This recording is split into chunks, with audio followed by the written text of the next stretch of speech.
So let me just adjust windows. Believe it or not, this is the next to last class.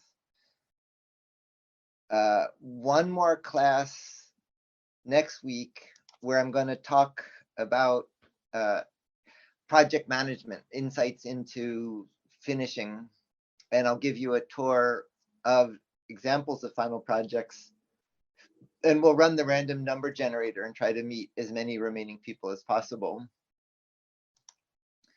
This week's class, the subject is invention. I'm going to talk through the life cycle of how invention happens, a little bit on that, a lot on intellectual property, how to think about that, and some on income and scaling, deploying and commercializing your work.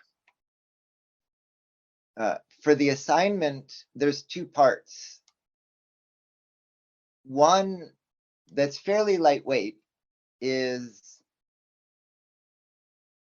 develop a plan to disseminate your final project. This is what I'll talk about today. Is it open source? What kind of license? Is it a business? How does your project go out in the world? And then the main task for this week is, for the final presentation, you're going to make a slide and a video.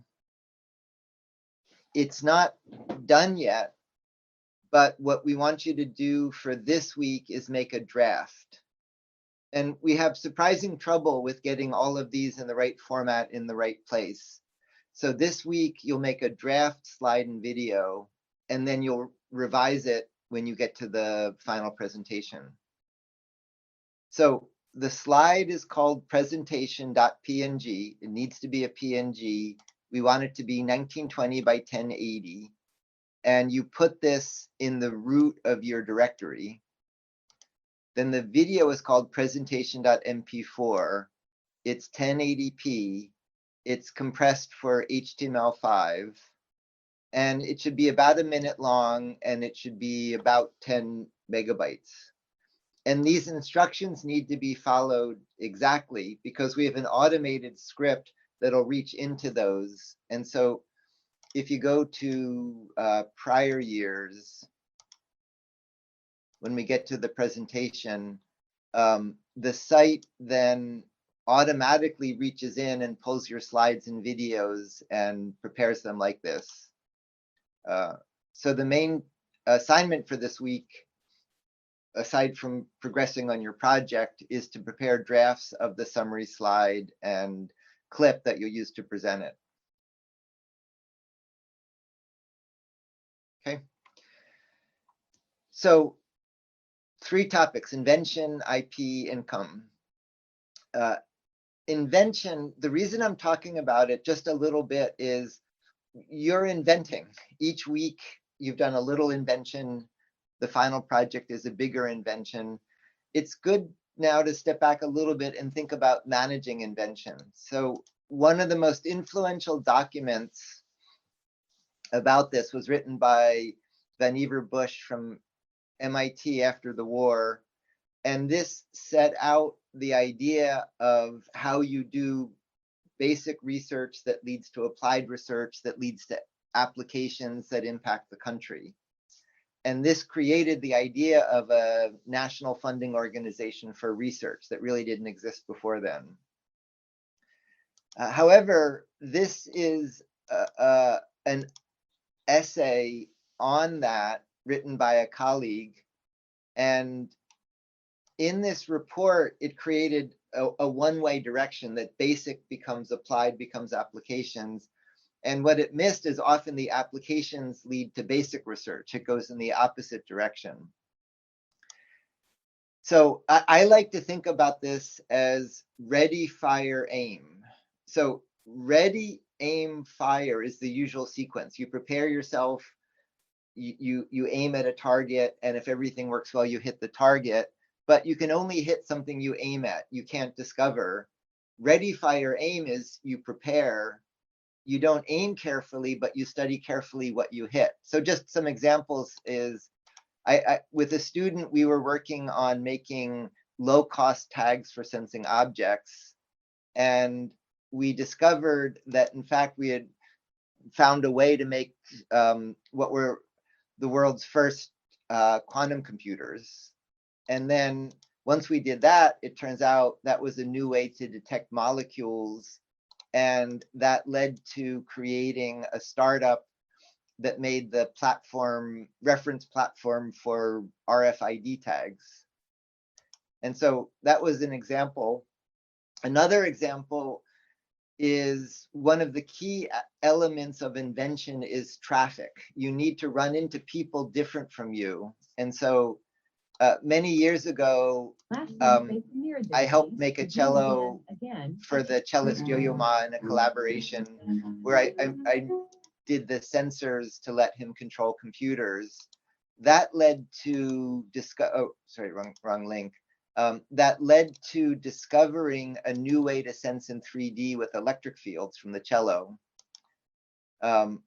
That led to doing a magic trick with Penn and Teller in Las Vegas.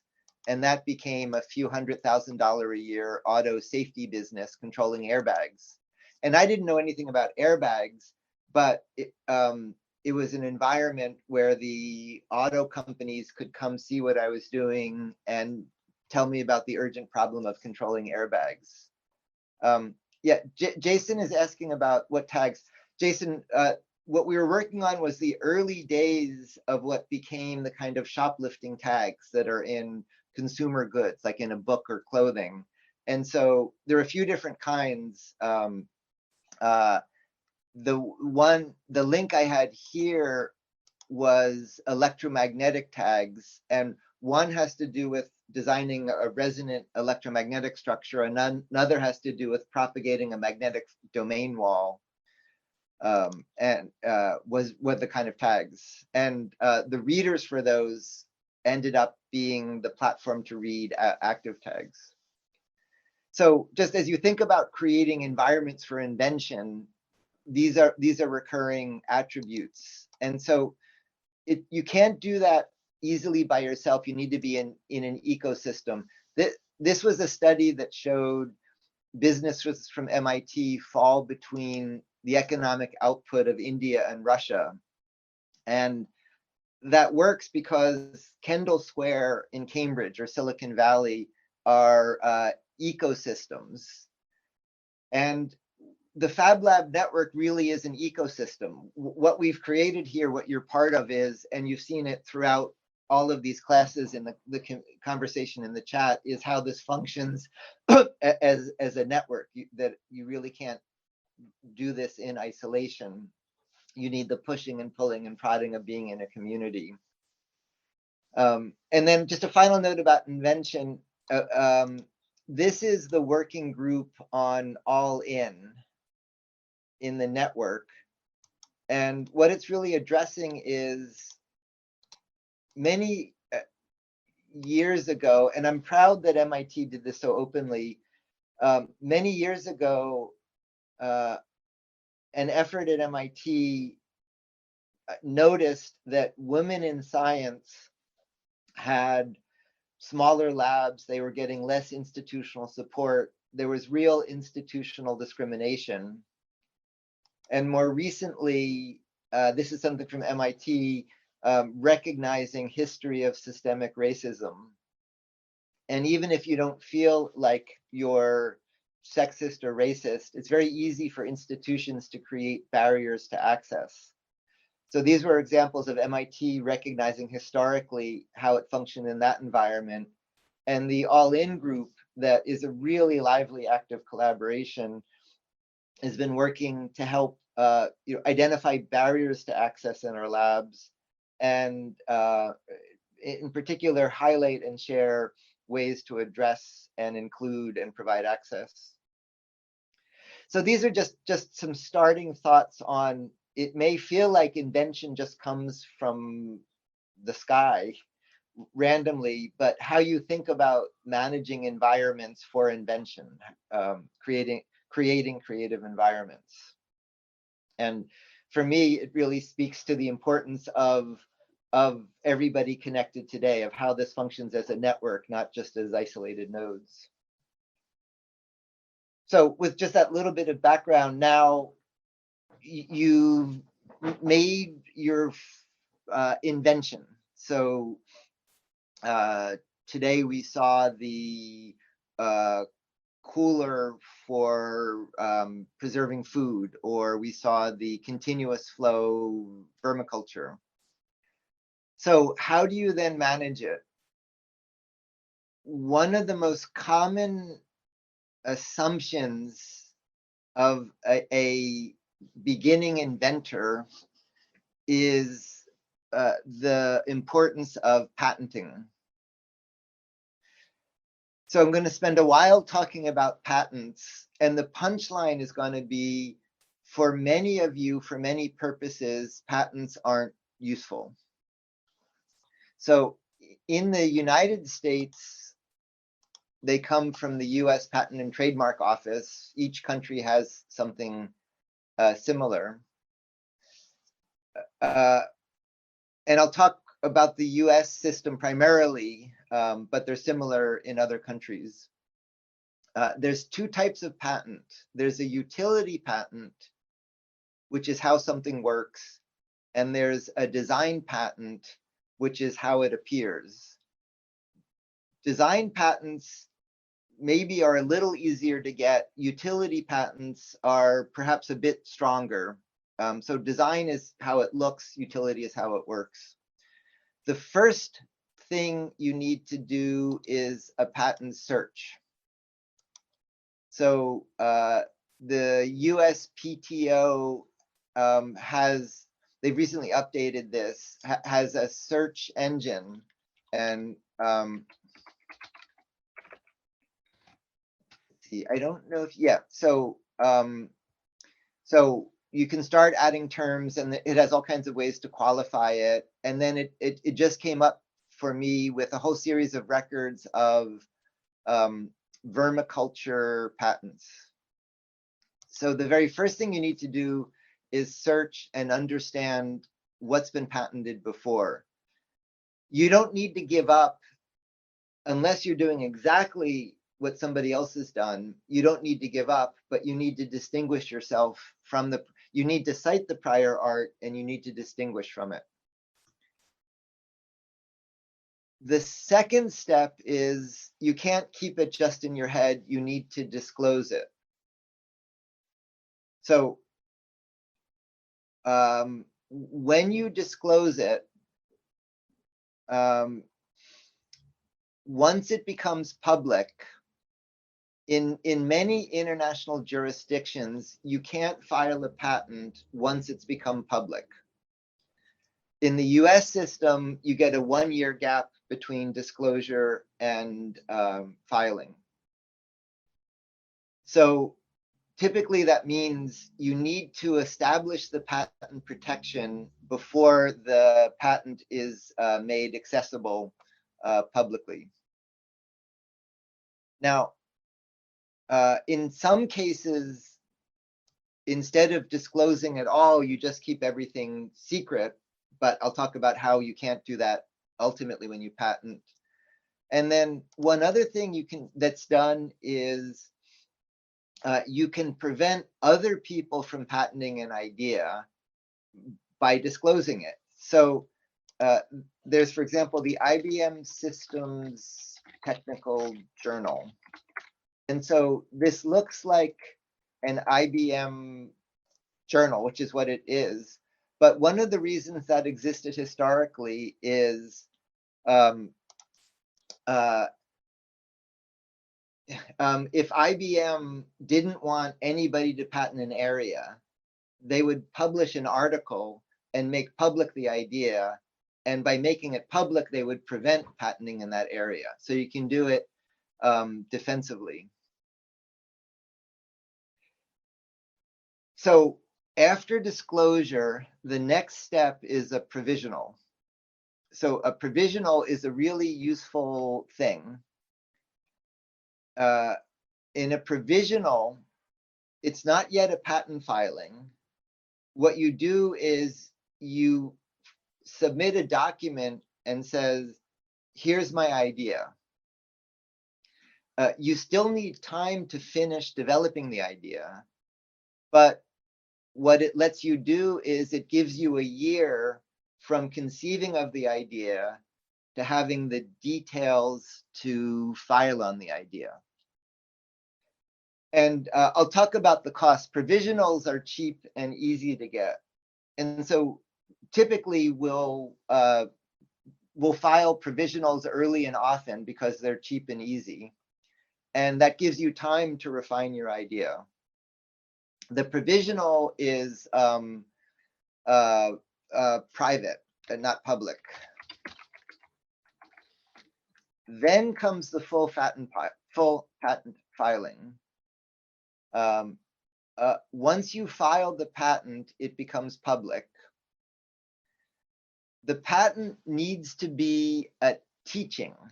A teaching means it explains to somebody how to practice the patent. It needs to be a complete teaching. It used to be you actually had to submit a working example. Now it needs to be a teaching. And then there's two parts. There's the specification and the claims. So there's also in the chat, there's a note, Google has a good patent search. So let's see if we search for, so here's a patent on microfluidic bubble devices. And so if we take the patent, an abstract is a summary. Then, yeah, let's see,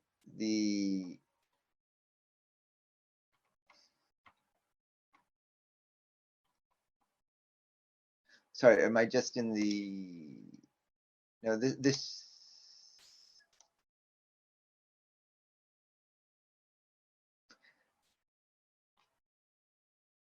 okay, this one, I forgot how many images that one has. So in the patent, you explain the background, which includes prior art and the invention. But then you summarize the invention. And then here's the really key thing. Once you get to the heart of the patent, you get to the claims. And the claims in the patent are a very technical thing that this is where mortals can't easily write these, that you need lawyers that help. Everything before this part in the patent almost, not quite, but almost doesn't matter. The claims are actually what you protect, and they're like a tree. You start with broad claims, and then you refine them in finer and finer pieces. If the claims are too broad, the patent will be rejected. If they're too narrow, it's not useful. And there's a real art in writing and nesting these claims. Let's see, I see in the chat there's speculation on how many patents I have. I'm not sure. If you go to my CV, let's see, the 65 patents. And actually there's some after that I haven't updated. So the claims are actually what the patent protects. And there's a real art to writing them. That's where mortals can't do it. You need help to do that. So that's what a patent looks like. And there are 4 categories of patent types. One is the composition of what something is made out of. One is a method for how to do it. One is an apparatus that does something. And one is a manufacture of something that you've made. So once you get up to the full patent, you then file. And so this is how you file, and it's fairly straightforward to submit it for filing. But typically you have patent lawyers who help you because it's very structured for how to write the document.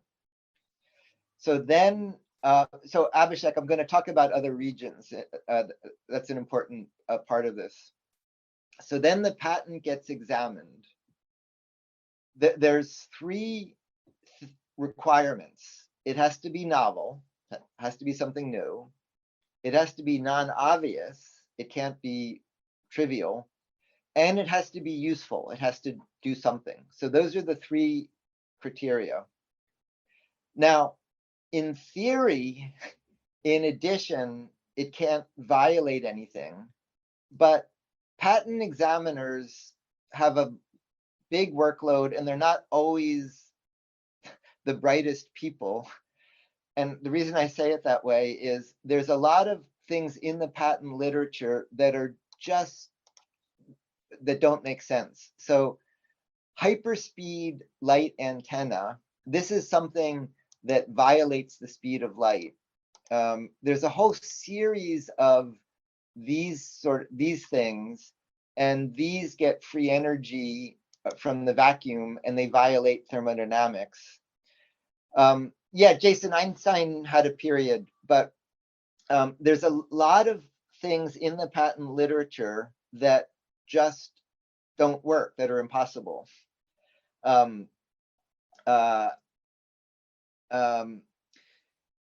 So it's surprisingly not hard to get a patent, because as I've shown, you can violate basic physical laws, and if you write the patent carefully enough, it'll get through the patent examiner.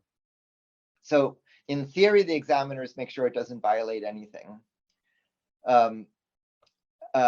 Then the process is typically slow. It can take years to go through the examination. If you claimed too much, the examiner will give you restrictions, which says, I'll give you some of your claims, but you need to separate some of your claims. And then in addition, there are many things that are very controversial about what you can and can't patent. Judy, I'm going to talk a lot about when you use a patent and when you don't use a patent. I'm going to talk about patents versus open source. That's what today's really all about.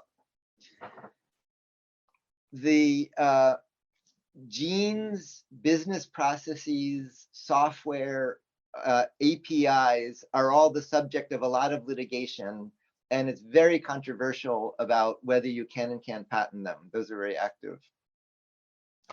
But at the end of all of that, if it's successful, you get your patent. So then to one of the questions about international, PCT is a treaty linking local patent offices. That there is no international patent office. Patent offices are just national. So the PCT, what that does is it eliminates the need for every country to separately examine the patent. It lets the patent offices share the examination, but even so, you then need to nationalize. So in Europe, there's a European patent office that's moving towards having patenting shared across Europe. But even then, in the end, you need to nationalize the patent. So doing a PCT filing makes it easier to nationalize, but each patent registration is only in one geographical area. And then you need to nationalize in each region you want protection. Then for precedence, it used to be patenting was the order of invention, and you'd have to prove when you invented it. That's been abandoned now. And so patenting is done first to file. And so whoever gets in first with the patent filing gets the patent filing. Then after you get the patent in comes patent maintenance. There are fees to keep the patent active. And now comes the key punchline of this whole part of the discussion. Let's see,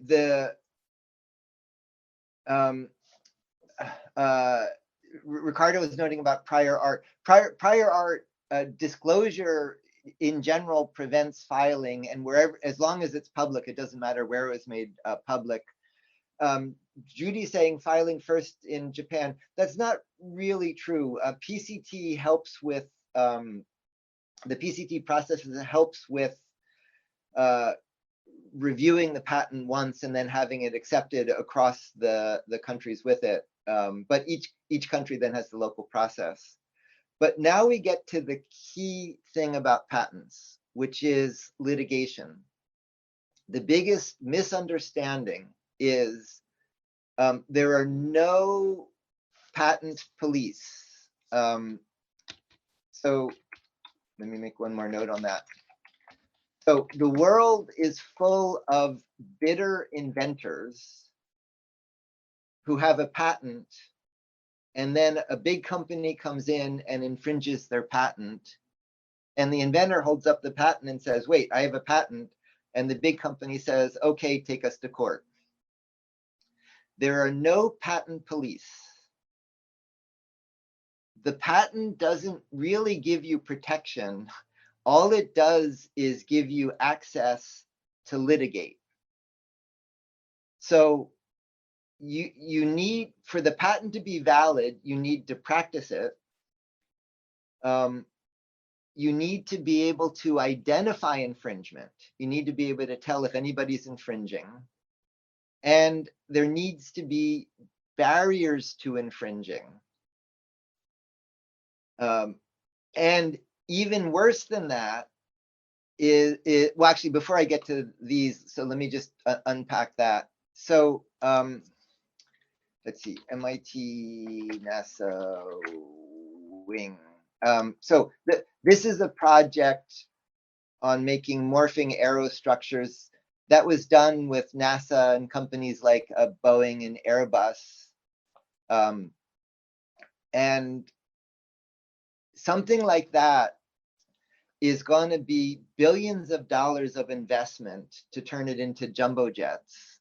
And there's only a few companies on Earth able to do that. So in a case like that, the patent makes sense because there's a barrier to infringement. It's hard to practice it, and you can identify infringement. You can see who's doing it. Almost anything you can do in a fab lab, by definition, violates these, meaning you can't supervise every fab lab on Earth. Anybody with a fab lab could do it. And there isn't a barrier. All you need is access to the tools. And so things with barriers to infringement, and you identify infringement, and there's a substantial investment, for that, I do a patent. If Airbus is going to make jumbo jets this way, you really need the patent. But almost anything you can do in a fab lab doesn't meet that standard, and it doesn't make sense to patent because the patent just isn't enforceable. Now, there's also worse things, trolls, NPEs, and submarines. This is about a district in Texas. And it what they do is these entities, a submarine patent is a patent they keep hidden, and then it pops up and they try to litigate. And I've had a number of patents that lead to successful businesses. Like I gave the example of the car seat that became a $100 million auto safety sensor. Once it became a successful business, we had lawsuits from this Texas district saying we were infringing their patents, and their patents made no sense. We weren't infringing them, but they were just spending money to tangle us up in court. And they were figuring that it would cost less for us to settle with them than to try to fight the court case.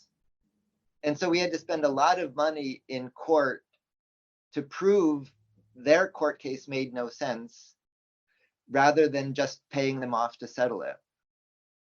So what all of this means is the provisional stage is $100.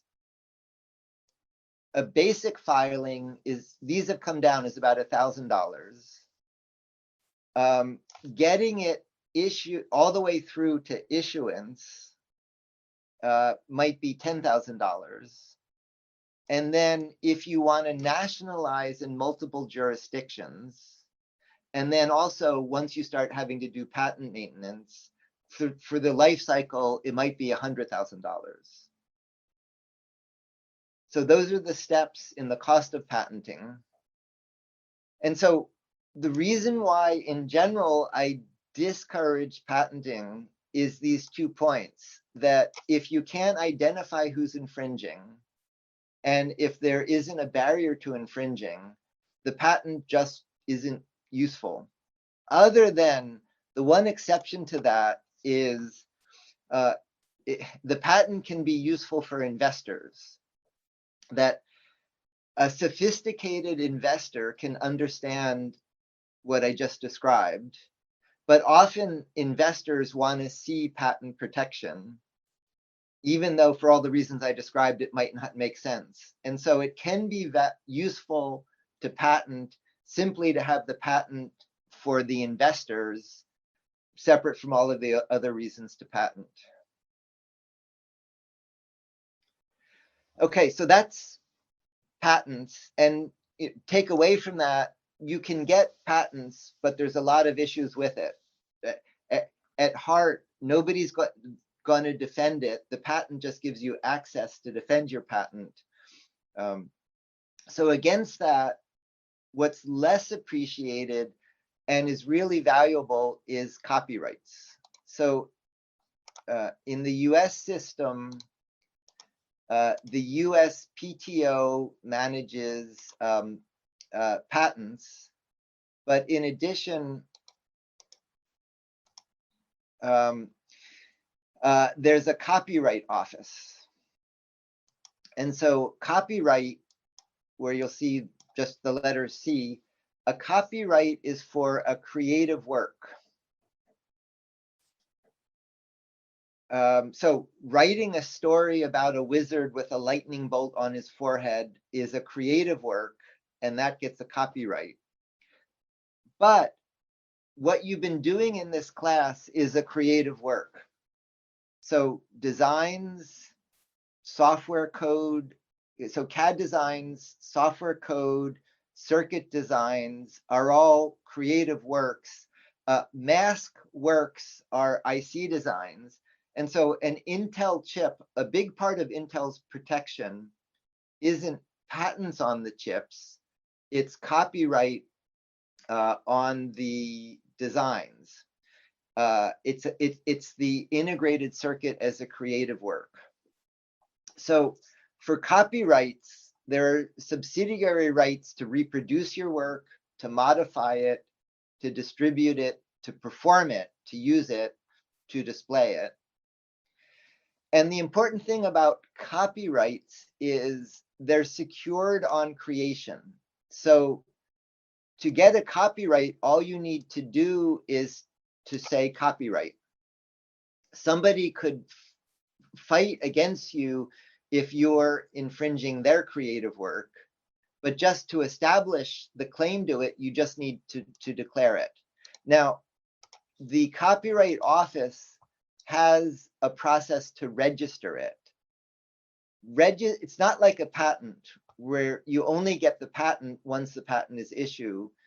You have the copyright as soon as you declare it, but registration creates a trail that just strengthens it.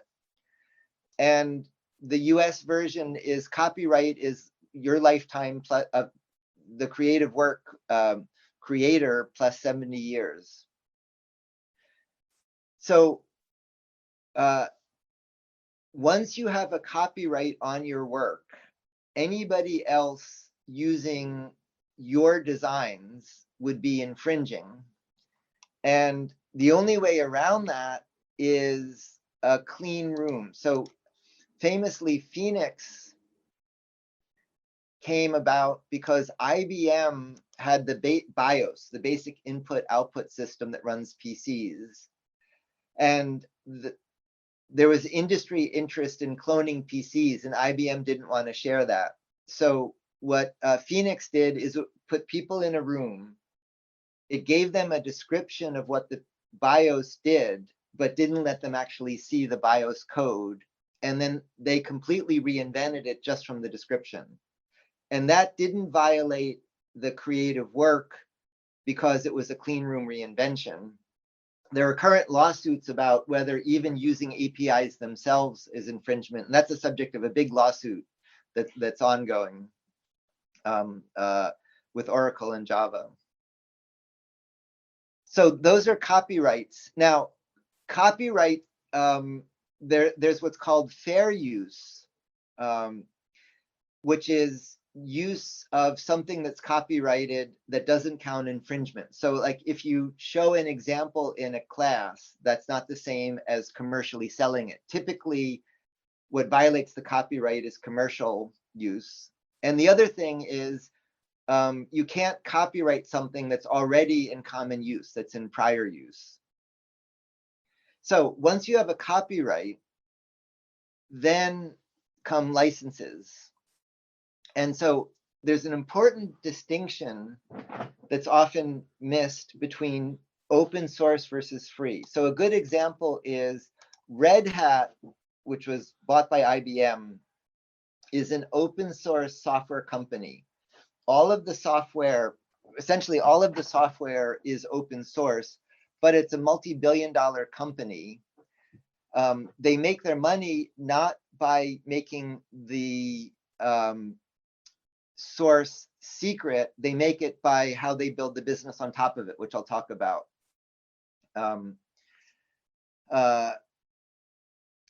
So open source doesn't mean no money. Open source just means the code's available. And I'll talk about income models.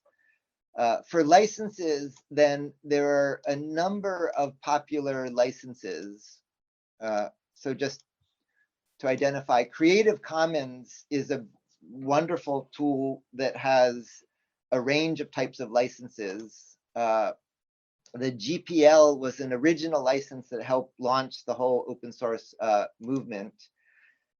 MIT came out of, I think this came originally from X Windows, but this was came from work at MIT that's now a common open source license. And then this, what I'm showing here is, I'm calling this the Fab license. And this came out of work I did with MIT's licensing lawyers over for things that went into Fab Labs. I didn't want to put a lot of text. If you take the licenses here, these licenses have grown over time, and here's the GPL license, and I'm still scrolling, I'm still scrolling, I'm still scrolling. All of that is the GPL license, and if you want to use that, you need to put that into your design. And so I didn't want to impose all of that. So here's a very tiny license. This part enumerates the rights for the copyright. This one says my license requires identifying where it came from. This one says I'm retaining the copyright. Here I'm saying you can do whatever you want. Here I'm saying, though, I retain it. I'm saying I don't guarantee anything, and you're on your own. And so that is a really tiny license, but it's enough to clearly create the license terms. And that's if you look at something like mods, and you open a module, you'll see this little bit in all of these. That's what I use for anything that can go to a Fab Lab. And I'll talk in a little bit about why I want to do that. Even though it's open source, there's many benefits to having the copyright, which I'll talk about shortly. So those are types of licenses. once you pick the license, it's very hard to change. You typically need agreement from everybody who had access to it. So in general, you try very hard not to ever change the license. And OSHWA is an open source hardware association that helps support open source hardware communities. And in particular, there's shadings for how software is different from hardware. And this is a good platform for that. So copyrights are easy to get on your work. And I'll talk about utility for them. So let's see, I'm looking at the questions in the chat. Jason is asking about acknowledgement. So yeah, in the source design files, again, your question has to, OSHWA lives for the kind of question you're asking, but roughly in the design files, you need to maintain the licensing description that has to be somewhere in the representation of the physical good. Then likely less relevant is trademarks also come from the USPTO. Those are things like Apple or McDonald's or Golden Arches. Those are marks. And then you get them like copyright just by declaring them. You can register them.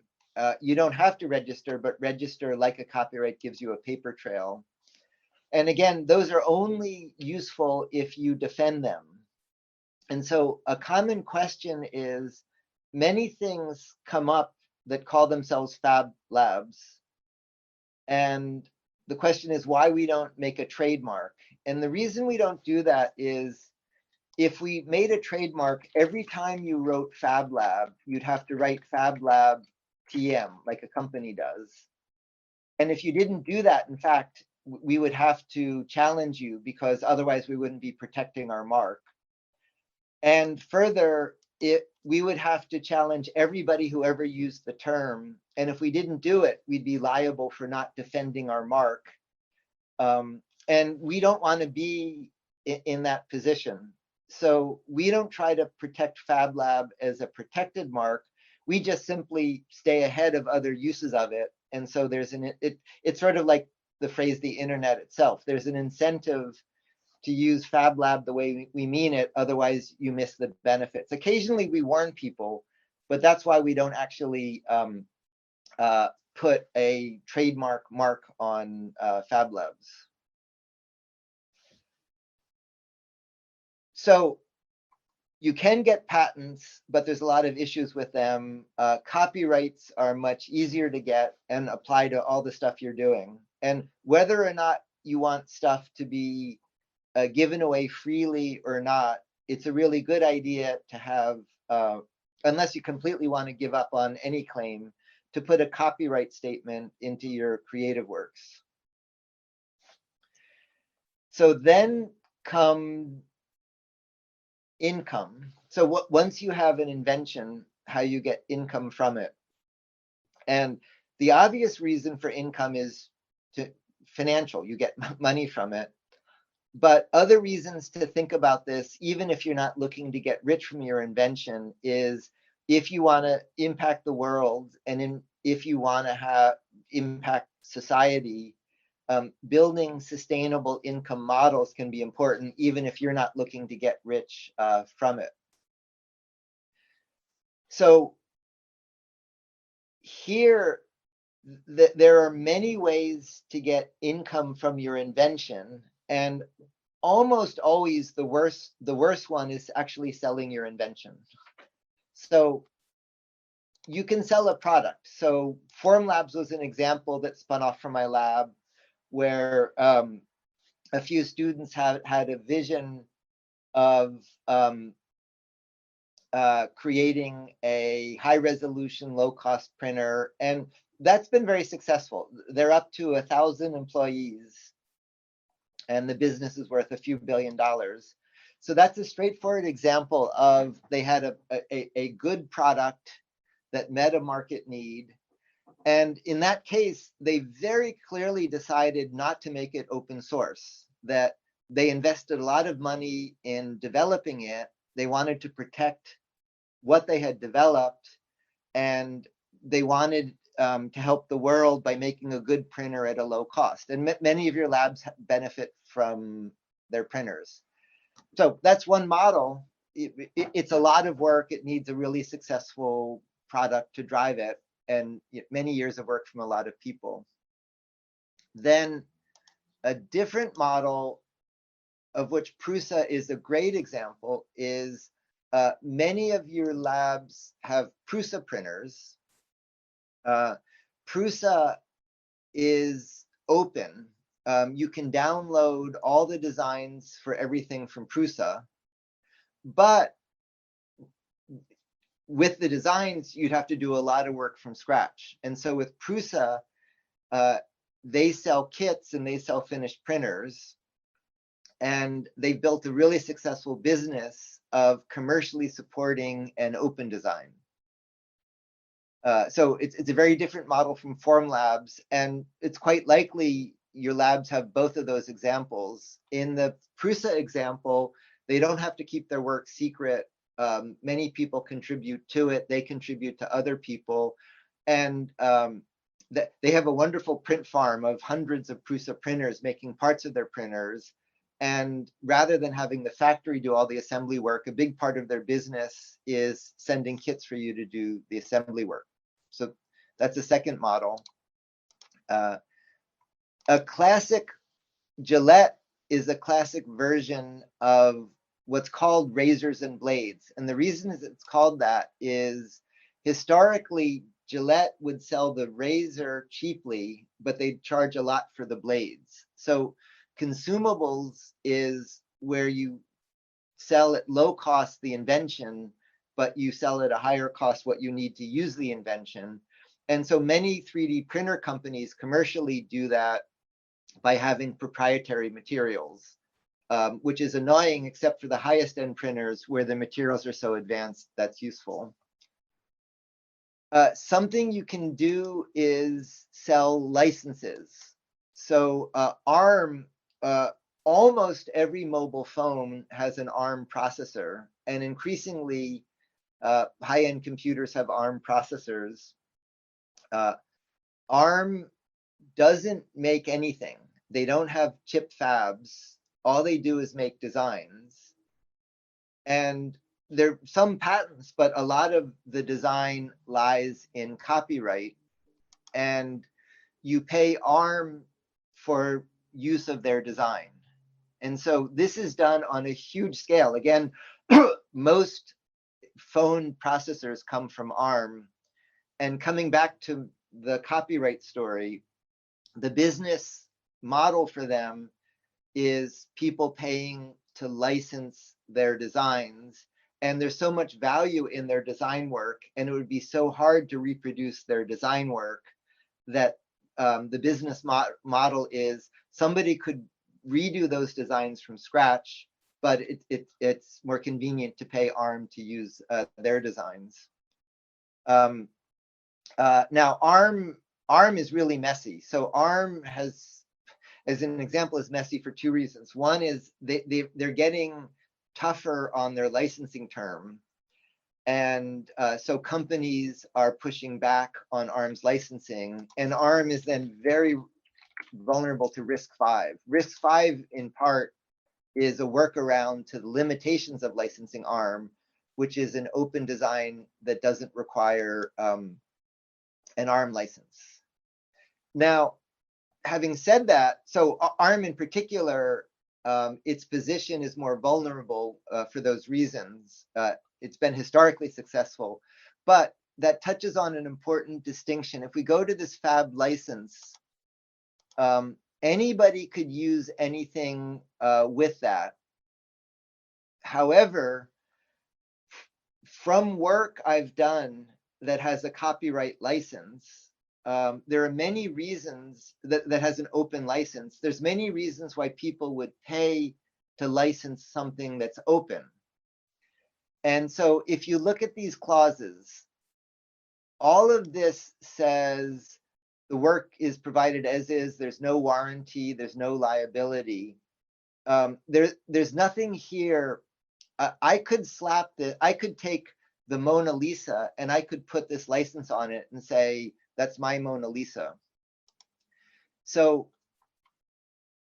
when you do an open source design, there's a big space to license an open source design, because what the license does is the license says, I guarantee I created this, and this does what I says that it does, and I will support you in using it.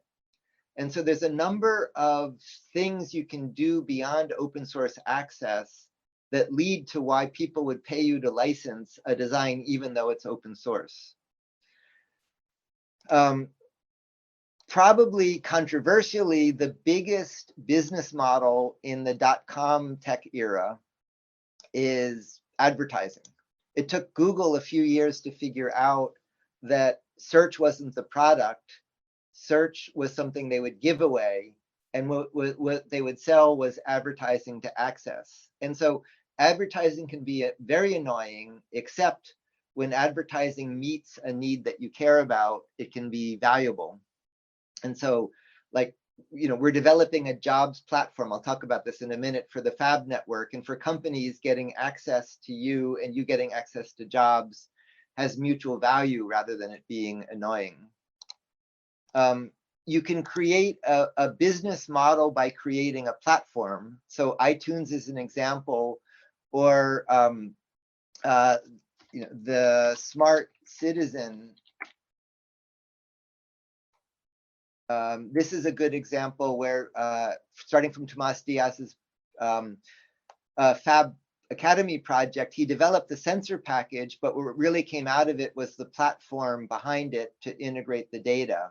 And so the project is really the platform, not simply the sensor. You can create infrastructure. So Amazon, after quite a few years, realized its back-end computing was in many ways more valuable than the rest of the company. And there's a number of projects like that, taking distributed networks of maker spaces and turning them into a production platform. And then the one that's easiest to miss is services. And so the Fab Foundation, we spent many years trying to fund the Fab Foundation because it was a good thing to do. And we kept failing to get people to fund the Fab Foundation.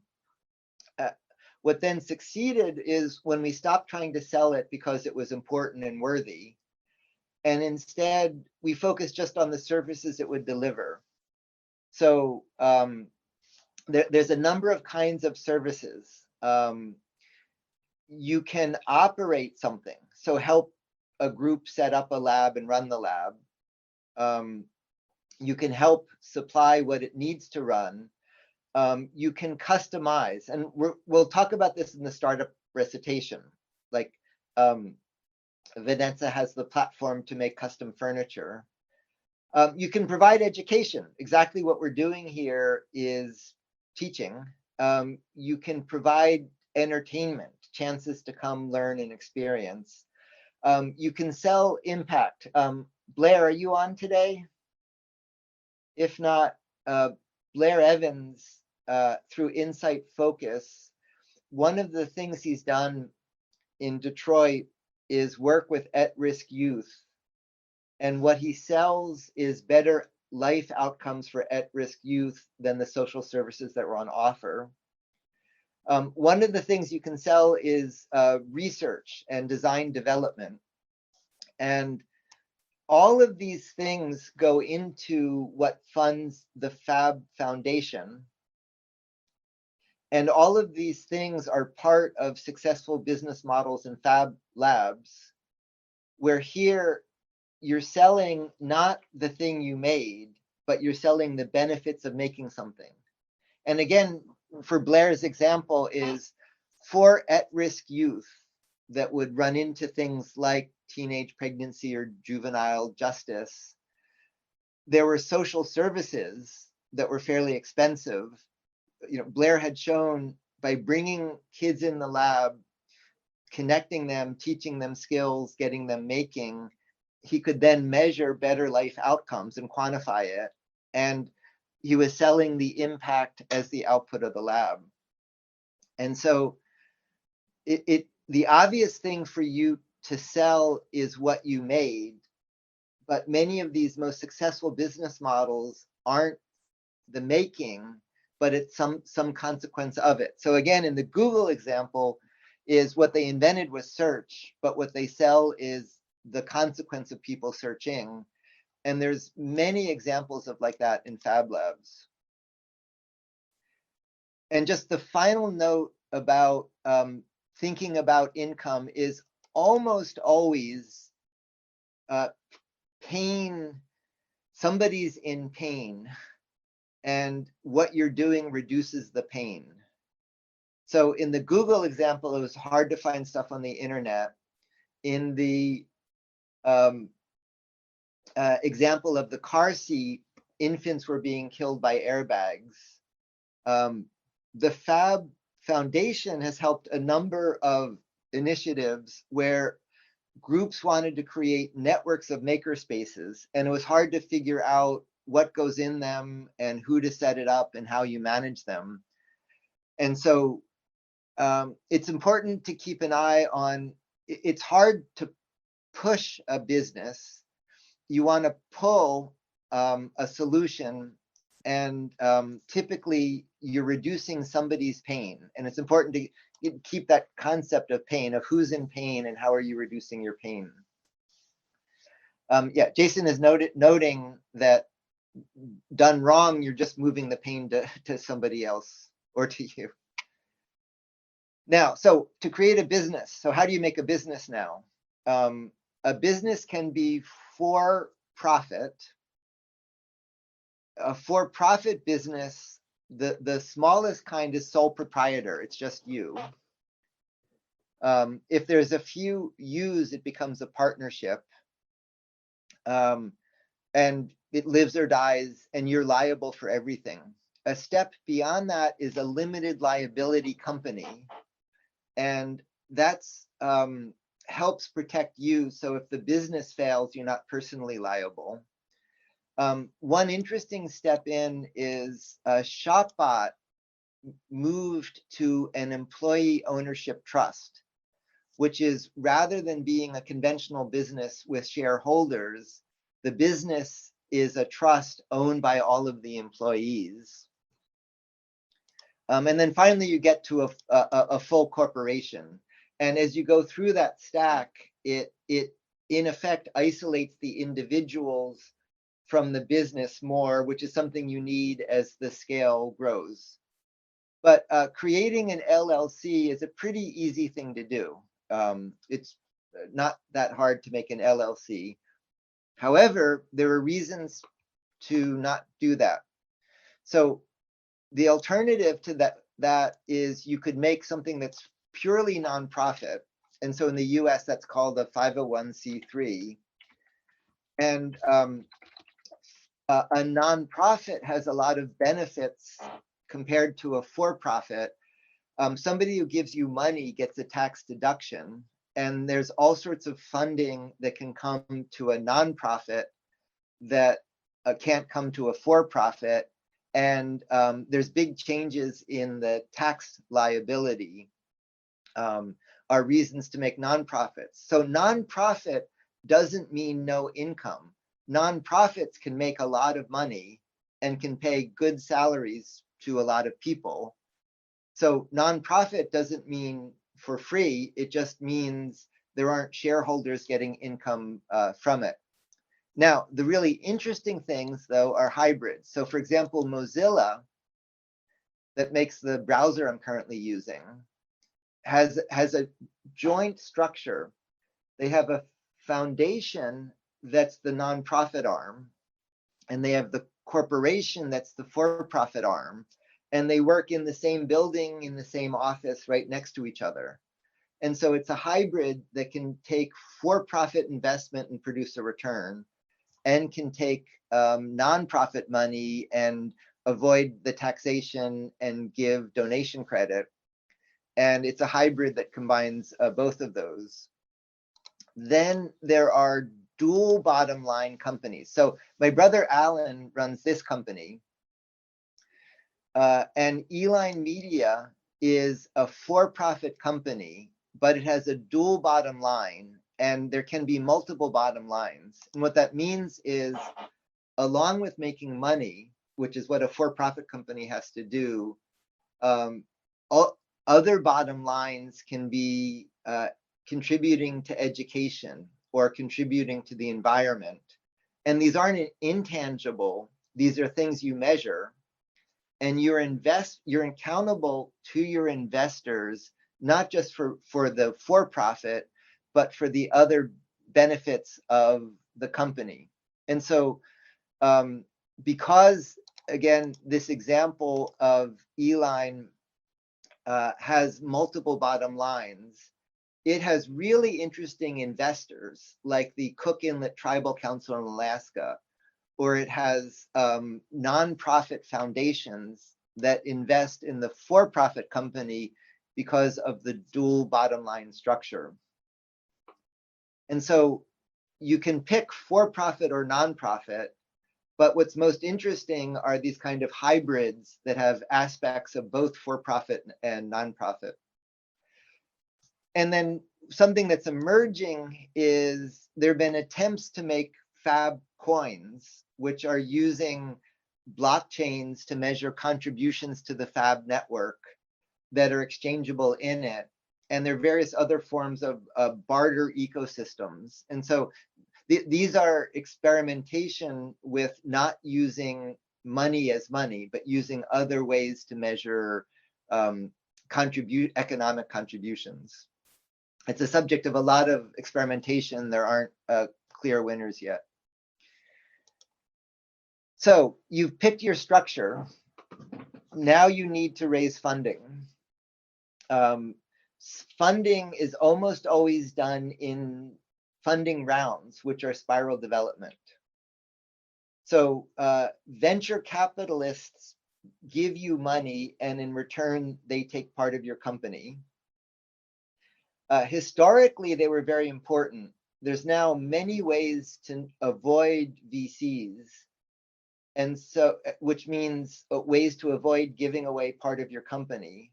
So a general rule of thumb is there are really thoughtful VCs I work with, venture capitalists, who add much more value than just money. They help you with figuring out what is the business model. They help you with building management teams. But I would stay away from VCs who just are doing a business transaction. It only makes sense to work with them if they really add value. You can get funding from incubators, and I'm going to talk about that in a minute. Angel investors are typically people who have made money from their prior businesses. So you make a successful business and you sell it and you have millions of dollars, and now you need to figure out what to do with the rest of your life.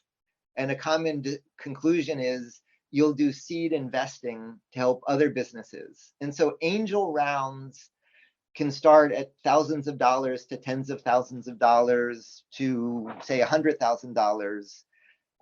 All of those are just done by very lightweight agreements with angel investors before you do larger funding rounds. There's always friends and family to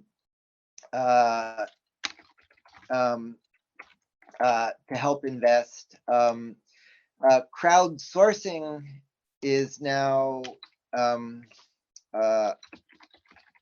for example, Kickstarter is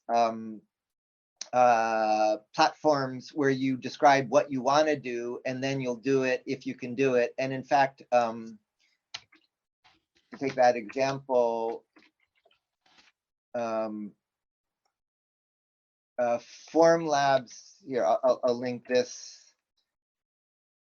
Formlabs started as a Kickstarter project. And so they went way beyond their original funding. So their goal was $100,000 and they raised $3 million. And that was a sign of the demand for it. And that's what helped kick it off. And so, yeah, all of these initial things help give you the seed funding, which is enough to validate the idea before you go to larger funding.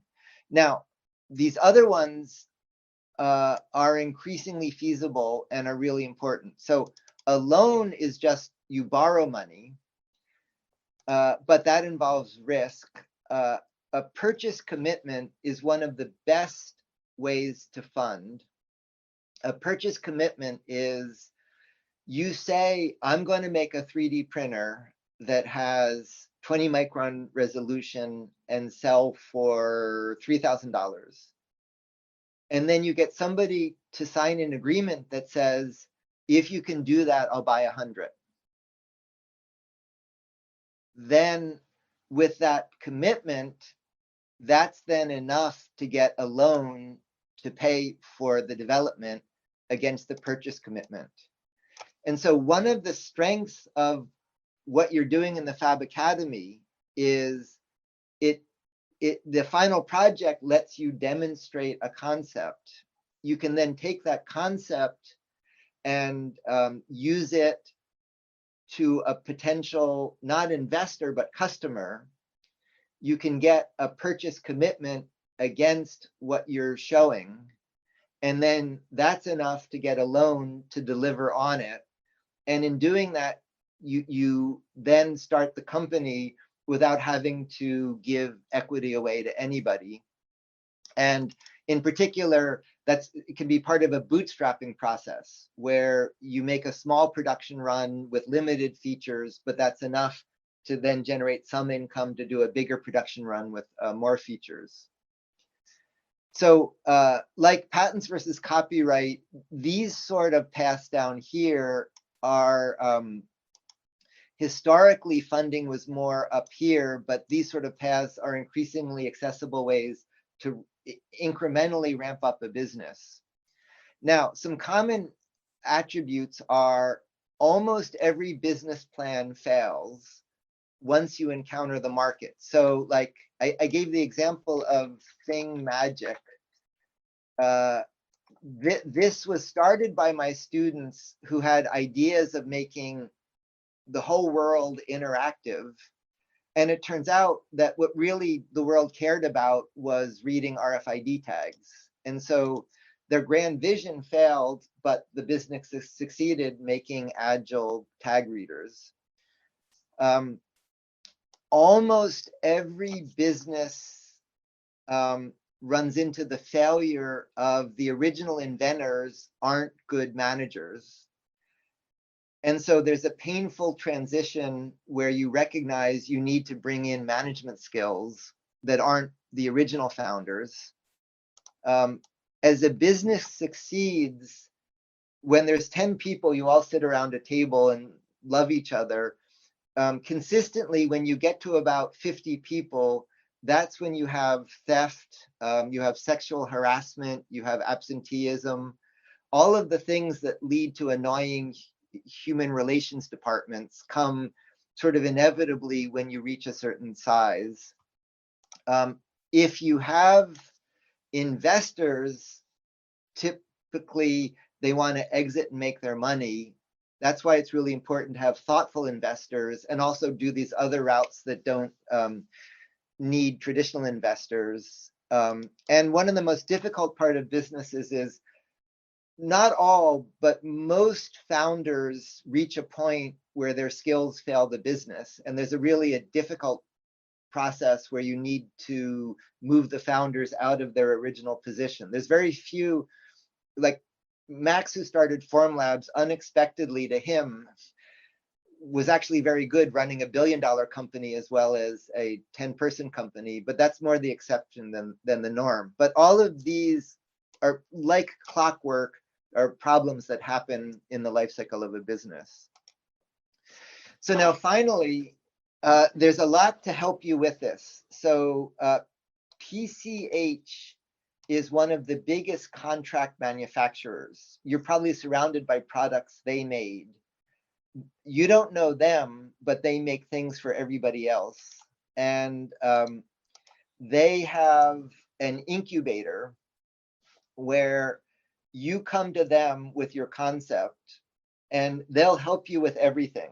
They'll help you design for manufacturing, get investment, build a management team, go to market. And they're doing that because they want to fill their pipeline. You lose some equity in the company, but in return for that, you get all of their expertise.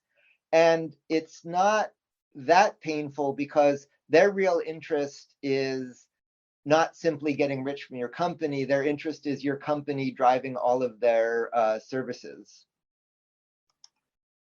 So like them, Flextronics, Seed, these are contract manufacturers who all embrace incubation.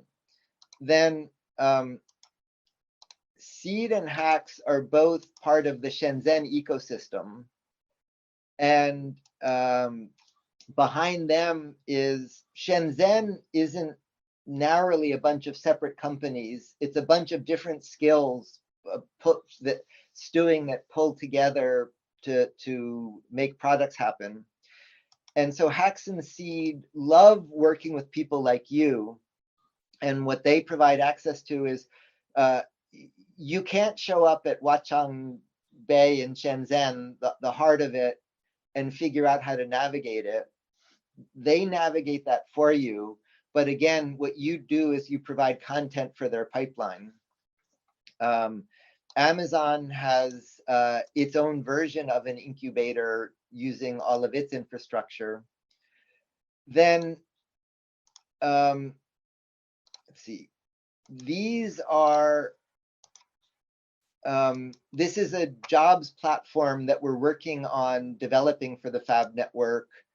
Wiki Factory and Internet of Alliance are things that are like PCH or Flextronics, but instead of being proprietary and centralized, that are distributed using the whole network as the platform for fulfillment. And then in Monday's recitation on startups, I'm going to talk about, I've been frustrated by the lack of connection between the traditional incubators and entrepreneurs and the Fab Lab network. And so a new project I've been working on is I've been pulling in a group of very successful investors and entrepreneurs and assembling them into a distributed incubator to run just like the Fab Academy, where instead of you going to the incubator comes to you. And so this is something I'm in the process of developing, and I'll talk more about that Monday. But I've had a lot of interest from traditional, interesting, thoughtful investors and entrepreneurs in working in that program. And so that's a coming attraction of something that'll be coming. So those are some thoughts, a little bit on managing research, on introduction to patents and cautions, introduction to copyright and embracing that, and tours through ways to think about income coming from what you invent. And so for this week's assignment, this is a very lightweight thing. I'm not looking for a lot here, but what I want to know is assume success and you make your vermiculture system. Are you done? What kind of license are you going to use for it? Everybody should decide the license. And then are you going to try to distribute it? Is somebody else going to be able to use your invention? How does it get to them? And so navigate through all of this and make a plan for disseminating your project. It's not binding. You don't need to do it. I just want you to think about these questions for your project. And the very specific thing now is follow these instructions and make a draft slide and video to present your project. Then in next week's class, I'm going to show you lots of examples of those, and you can browse to get started. And then after that, we'll be up to the presentations. And so the final thing I'll leave you with is supply side time. I would really make at this point a calendar of every day between now and presenting to figure out what you need to do each day to finish on time. And after class today, the signups will be ready for you to sign up to present. And most people tend to present late to have more time. To come to Bhutan, we need you to present early. And if you manage time well, you can be done with it sooner. Okay, so that's a high-level tour through thinking about invention, IP, income. And the timing is good. We'll pick, this link isn't up yet, but Monday we'll pick up with small, big examples of startups and discussion of incubation in the recitation. Good luck. As always, there's a Saturday help session. Take advantage of that. And then I'll see you all on Monday. Bye. Hasta luego. Bye-bye. Nos vemos el lunes. Gracias, hasta luego.